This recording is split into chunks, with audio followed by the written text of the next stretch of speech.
Karena menjadi senapan anti-material standar pasukan AS dan banyak negara sahabat AS, wajar bila kiprah M82A1 cukup luas. Medan perang di Timur Tengah dan Afghanistan menjadi ajang pembuktian senjata hasil rancangan Ronnie Barrett ini. Indonesia pun yang punya kemitraan dan hubungan kerjasama militer dengan AS turut memiliki senjata penghantar maut ini. Seperti dikutip dari satuharapan.com, tanggal 21 Februari tahun 2015. Satuan Elit TNI AD Kopassus, Komando Pasukan Khusus, disebut telah memiliki 20 pucuk M82A1. Sebagai senjata perorangan, M82A1 masuk kategori SPR, senapan penembak runduk, untuk sniper. Dibanding senapan antimaterial seperti Pindad SPR-2, Denel NTW-20, dan Sastava M93 Black Arrow, maka M82A1 punya keunikan dari sistem operasi. M82A1 adalah senapan antimaterial kelas berat berkaliber 12,7 mm dengan sistem operasi semi-otomatis pertama di dunia. Biarpun lahir dari proyek garasi, M82A1 pada akhirnya berevolusi menjadi senjata yang diadopsi banyak negara. Dari sisi desain, M82A1 masih menganut model konvensional dengan dua set receiver terbuat dari baja pres dan terhubung dengan crosspin yang bisa dibuka dengan mudah. Untuk ukuran kapasitas magasin, M82A1 dengan magasin berisi 10 peluru menjadi yang paling banyak di antara senapan antimaterial milik TNI untuk mempercepat disipasi panas. Penerapan rancangan fluted barrel yang dipenuhi cekungan akan membantu mempercepat penguapan, sehingga laras tidak cepat memuai dan akurasi bisa tetap terjaga. Bila M82A1 tidak dilengkapi teleskop, masih ada buis, backup iron sight, yang memiliki setelan elevasi sampai jarak 1.500 meter ditambah setelan windage untuk menyesuaikan simpangan arah angin. Guna meningkatkan akurasi, M82A1 dilengkapi kaki-kaki bipod yang bisa disesuaikan ketinggiannya. Bila dirasa belum cukup, M82A1 bisa pula dipasang di atas kaki 3, tripod M3 M122 milik SMB, senapan mesin berat, HB.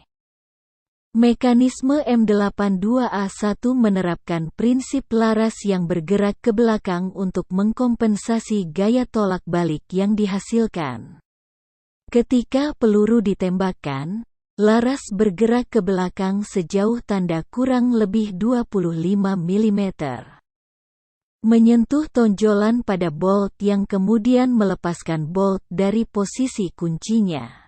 Setelah memukul bolt, laras langsung kembali ke depan berkat bantuan sepasang pegas recoil yang terpasang di kiri kanan laras. Begitu bolt dalam posisi bebas, lengan akselerator yang membawa sebagian energi dari gaya tolak balik langsung menghantamnya, sehingga bolt akhirnya berotasi dan bergerak ke belakang. Gerakan bolt ke belakang ini sekaligus menarik keluar selongsong hasil penembakan, dan memasukkan peluru baru ketika mulai bergerak ke depan.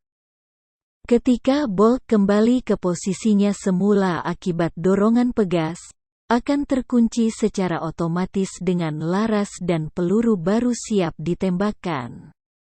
Pada awalnya, M82A1 hanya digunakan pasukan khusus AS untuk misi-misi rahasia yang membutuhkan aplikasi senapan runduk dari jarak ekstra jauh. Baru pada Perang Teluk 1991, pasukan reguler mulai memperoleh M82A1. Biarpun lahir di AS, angkatan bersenjatanya bukanlah pengguna pertama M82A1. Sejatinya adalah Swedia yang pertama kali memesan 100 pucuk M82A1 pada tahun 1989. Ditambah Cia yang membeli 25 pucuk pada tahun yang sama untuk dikirim ke pejuang mujahidin di Afghanistan. Jika awalnya diniatkan untuk menjatuhkan Mi-24 Hind Soviet, sekarang pasukan koalisi ISAF, International Security Assistance Force, di Afghanistan yang harus berhati-hati karena diperkirakan senjata ini sudah jatuh ke tangan milisi Taliban. Untuk bisa mendapatkan baret M82A1 memang diperlukan kocek yang lumayan. Pasalnya per pucuknya dibanderol $6.600, $1.992, $7.000, 2003. Bahkan situs wikipedia.com melansir harga M82A1 mencapai $8.900 per pucuk. Tentu saja perbedaan harga terkait varian yang dibeli. Sampai saat ini Barrett Firms Manufacturing telah merilis M82A1. M82A2, M107, dan XM500. Meski beda varian ada tentu beda kinerja, tapi kaliber yang diusung semuanya adalah 50 BMG. Dari beragam varian, yang digunakan oleh Kopassus TNI AD adalah varian